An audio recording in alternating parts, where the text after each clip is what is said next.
वो तमाम चीजें जो सरकार की जिम्मेदारी थी कि इस देश के नागरिकों को मुहैया कराएं, चाहे वो स्वास्थ्य हो, सरकारी संस्थान हो, स्कूल यूनिवर्सिटी हो, ये तमाम तरीके की चीजें हो, सब्सिडी हो, उन तमाम चीजों को जो सरकार रेवड़ियां कहती है, मुफ्त की रेवड़ियां कहती है, और वो मजदूर जो घंटों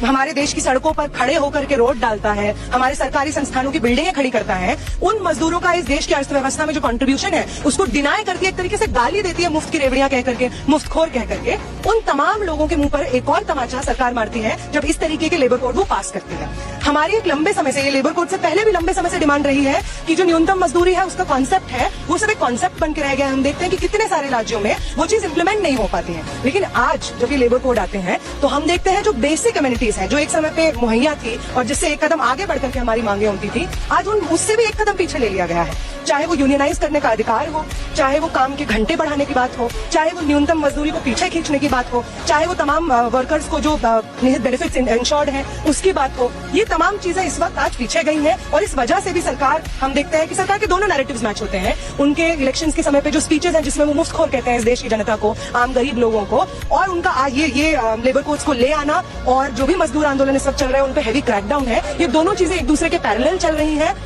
पूरे देश की संपत्ति कुछ चुने हुए कॉर्पोरेट घरों के हाथों में है और उस देश को जो रचता है, जो बनाता है, खड़ा करता है, वो मजदूर आज भूखमरी में, बेरोजगारी में मरने के लिए मजबूर है।